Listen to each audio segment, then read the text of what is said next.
Hello and welcome for a short look at Diablo 4.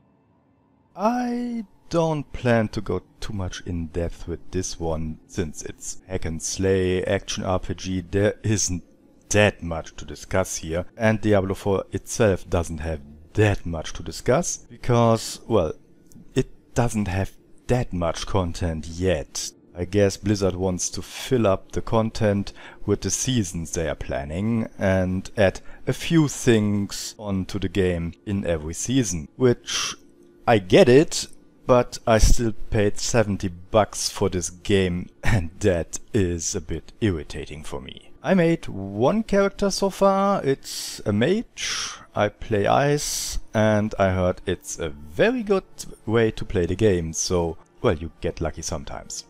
As in most games that are action RPGs, hack and slay games, you get your character and there will be equipment for your head, armor gear, weapons and stuff like that.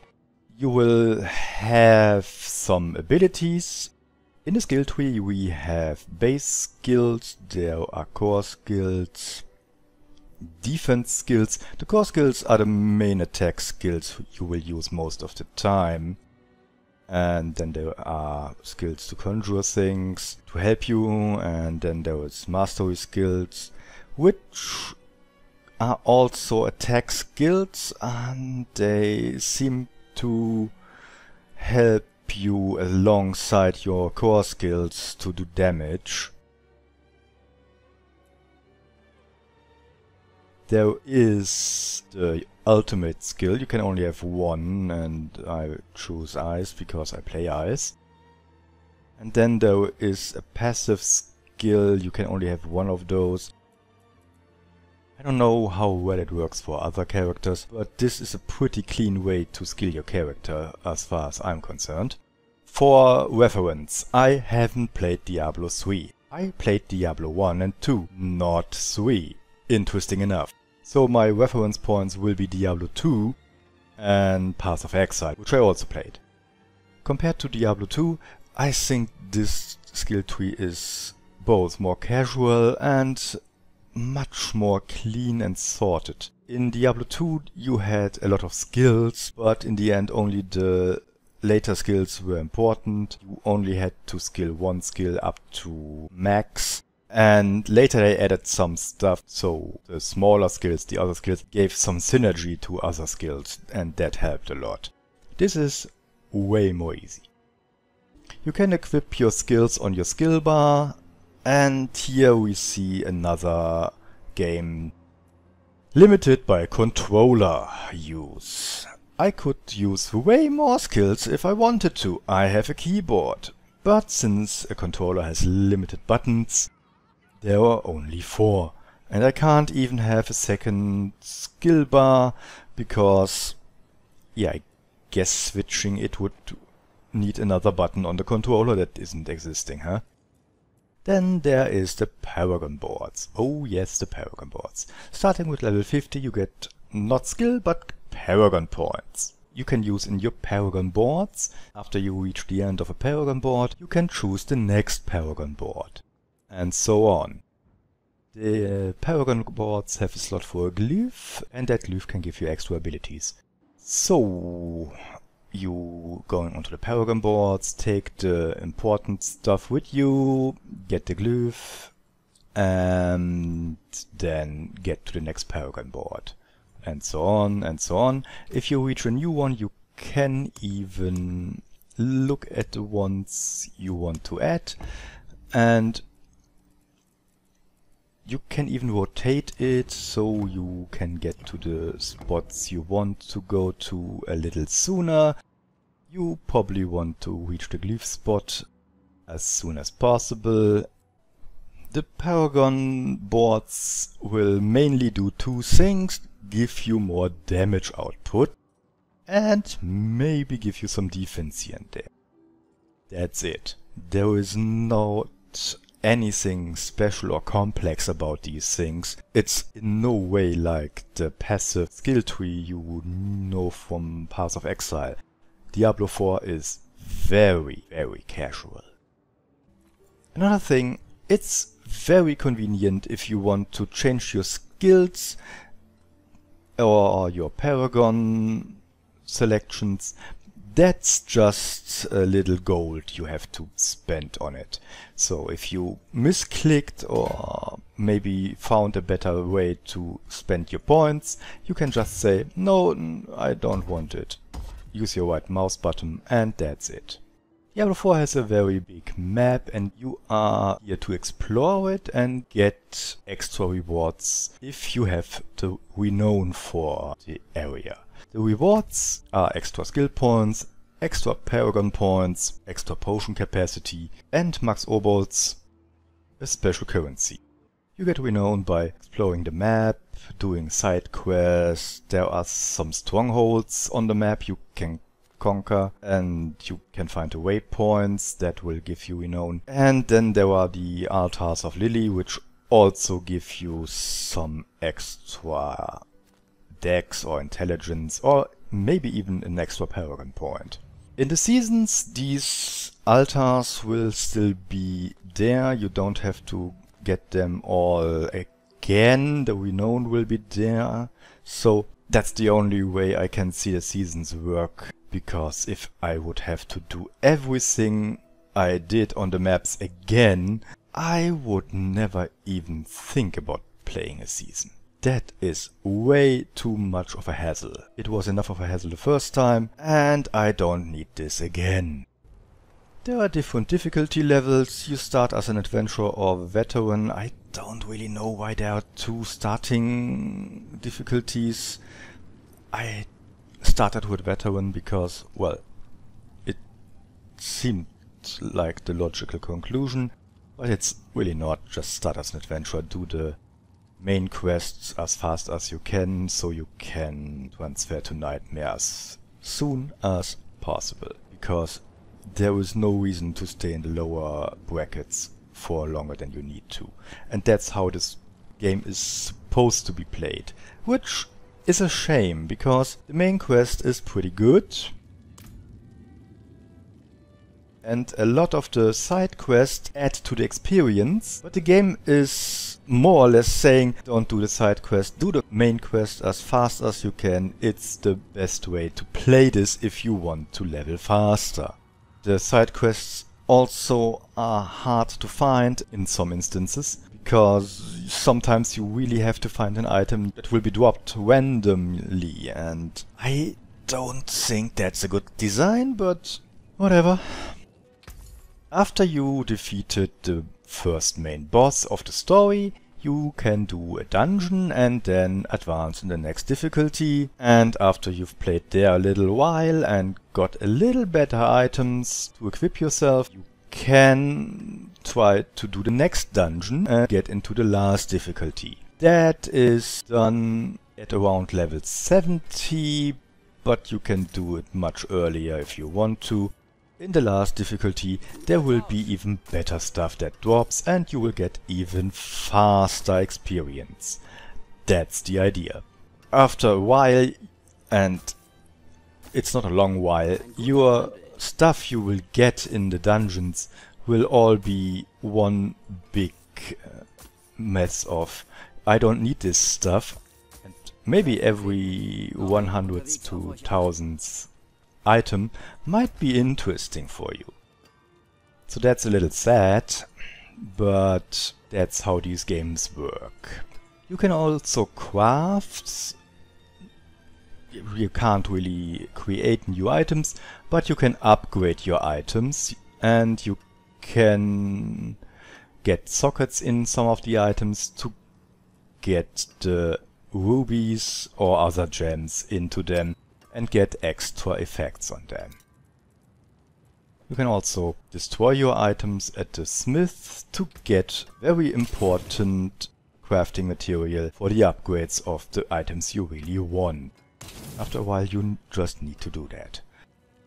You can also use this crafter to change one of the abilities on your items one time and only one ability.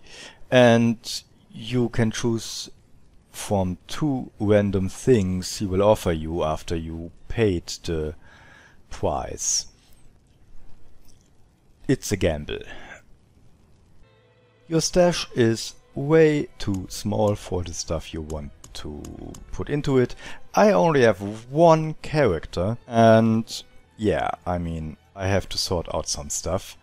Granted, I am having a little collection of the same unique item here. That's another thing. There are unique items in this game like in every other Diablo game, but it's a very limited amount, and interesting enough, only the ones for your character class and the ones for every character class will drop. There is this glove, I have 3 of them now. If I ever mutate and get more hands, this might come in handy. The glyphs on the Paragon board need to be upgraded. They can be upgraded if you do a Nightmare dungeon. A Nightmare dungeon is a normal dungeon, and you use one of these sigils to make it a Nightmare dungeon. To create these sigils you need sigil powder. Sigil powder can be found by some quests, or you can just destroy the ones you have and get a little amount of them and create new ones. You can have very high tier dungeons with this method, but there's a catch, and it's not the opponent is getting stronger. The catch is everything above level 85, monster level, is not really dropping better stuff. Every monster level above 85 is already dropping more or less the best stuff in the game. Potentially. So, before my PC acted up, I wanted to show you some actual gameplay. Once you are in the highest difficulty, you will have to do these Nightmare dungeons, not only to get your glyphs up and running, but also because that's the way to get most of the points. You should do it with your friends, because they get very, very boring and tedious after a while, because it's always the same stuff you do, the same dungeons, because I don't think the pool involves every dungeon on the map. But even if your friends have vastly different levels, that's no problem, you can still play the same dungeon, the scaling works perfectly. So, let's see, that is as good as anything else. You activate one sigil and you get one dungeon converted into a Nightmare dungeon. You can always port to the front door. That's a new addition. That was not there from the get-go. Blizzard didn't even think about that. Which... how sad is that?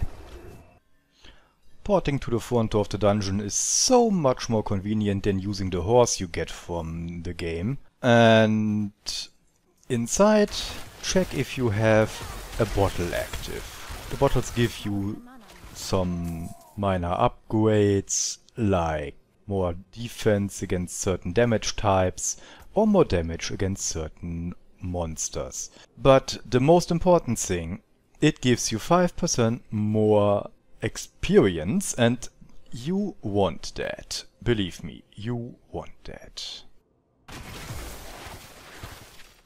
Oh god.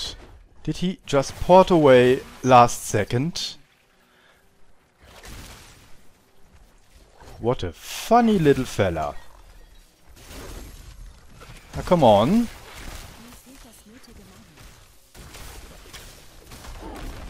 I'm seriously not happy at all with this one. Oh, come on.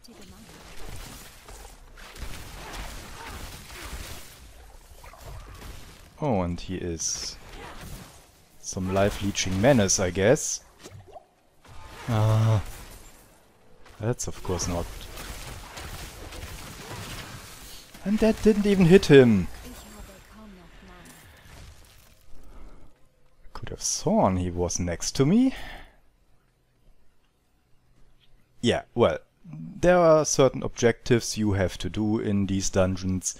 Here we have to get some boss monsters who will drop a certain substance, and after we collected everything that is, we can open the door to the next part. There might be a third part where there is a boss or not. That is different from dungeon to dungeon. So, I can see he has damage resistance. That means there is a monster in here that has an aura that gives him this damage resistance. Those are your primary target, because you will not get anything done with these guys around. Oh. Get in here!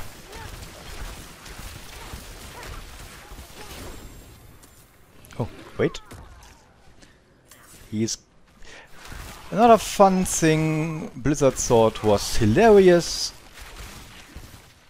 Ground effects after that.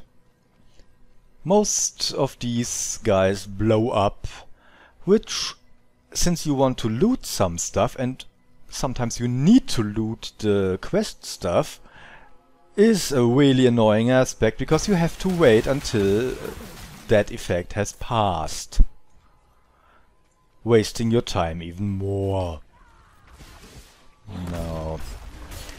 I'm using my ultimate a little more often than I actually should. I normally keep it for emergencies, but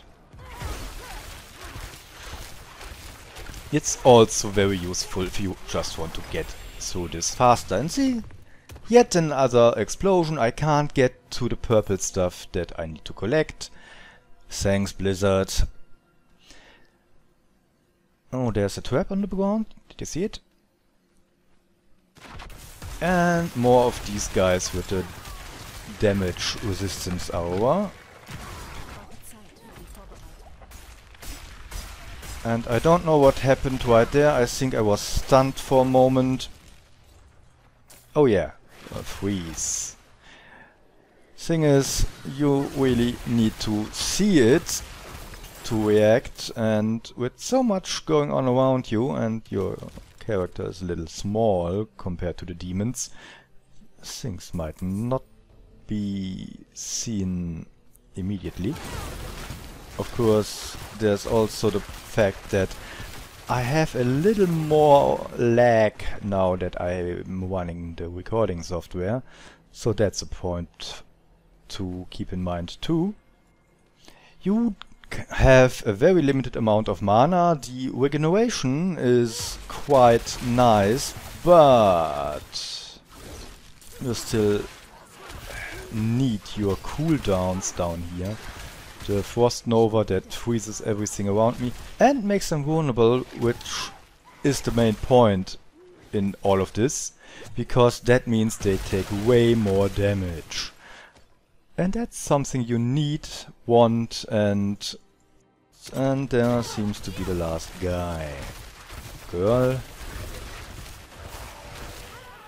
Maybe that is... Yeah, I think that was a female monster. But I slay them equally, so feminism. There's always a little ambush, and everywhere you go, you should keep that in mind. Blizzard loves these ambushes. Just before you get to the end of something. And slay the favored. The favored? The favored. Yeah. Slay people.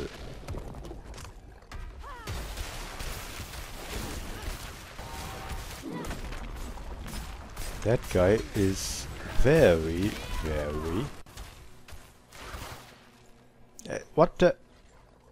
Why? Something is not right here.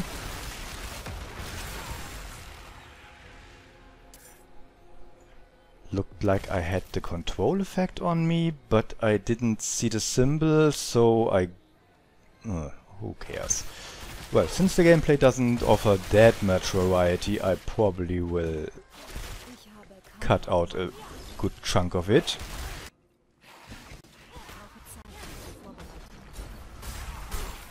You see the damage my ultimate does. At this point there is a chance that it does this kind of damage. Normally it's just 10% of that. This is not ideal. Could you please hold still for a moment? Thanks. So, I guess this is where we find the second boss.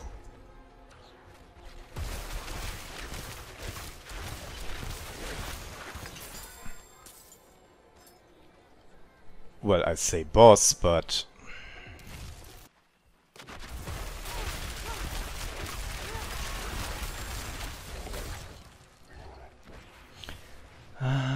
not good, not good.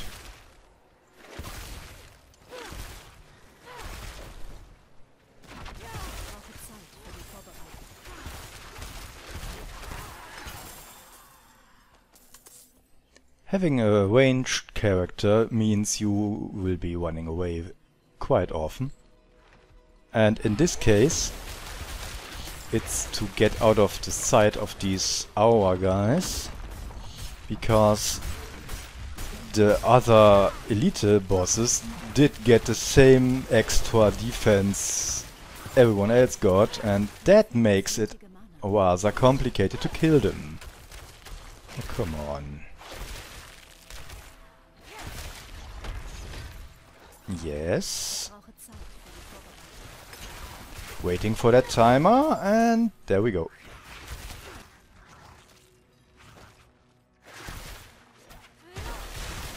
What you can also find in the dungeons are special missions like this one. We are not doing that today.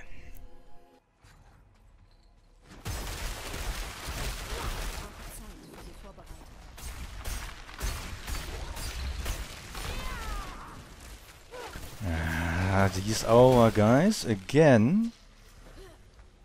Yes, and that is very bad. But now,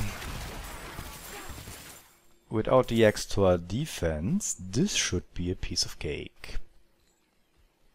Let's see.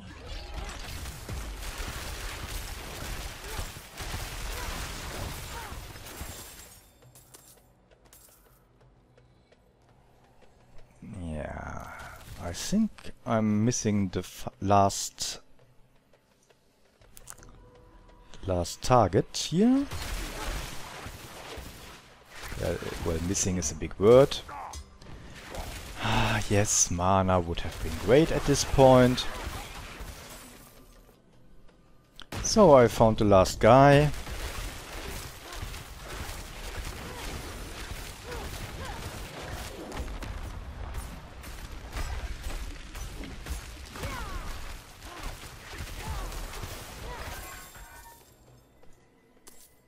Well, that means I now have to find the door.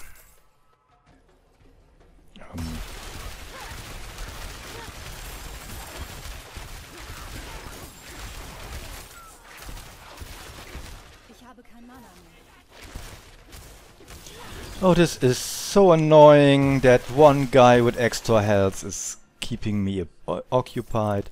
And as you can see, these sigils can drop inside this dungeon too.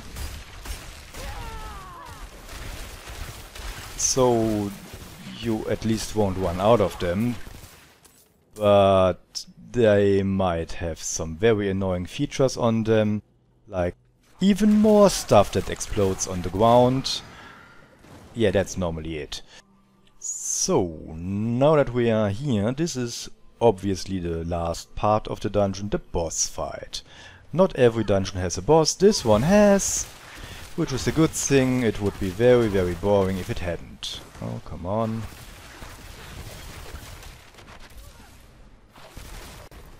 Okay. Running around, waiting for mana and my cooldowns, and then fire away. Yeah, I have a barrier for that kind of stuff. Oh no. That is so dangerous. Oh wait, mana, cooldowns, everything is fine. Yeah, do your thing, I do mine.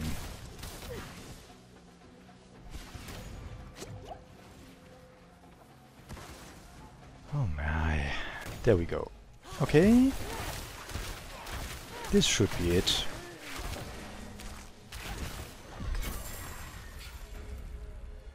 Yeah. Oh. And we found a unique item. For a skill that I don't need. Of course.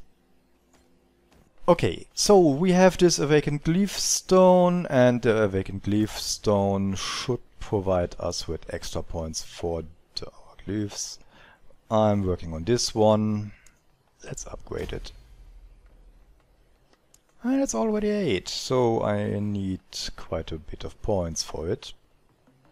So, Diablo 4 is quite a nice game. It's pretty solid, but I think the content isn't there yet. It will be added with the seasons. There will be new unique items in the next season, which is already telling. That's the way they planned it out. But they took my money and asked for the full price, even though their game doesn't seem to be finished. Also, very annoying, there's one last boss that you probably can only face at level 100, and it's pretty strong, but there is nothing in between. What this game is missing are some bosses for in between, not only as entertainment, but as benchmark tests. I don't even know if my skill set and my equipment will be in any way useful against the final boss, because there's nothing challenging me along the way. Diablo 4 is a solid game. It does a lot of things very well. It feels unfinished, but I think some seasons later this game will look very different from what it's now.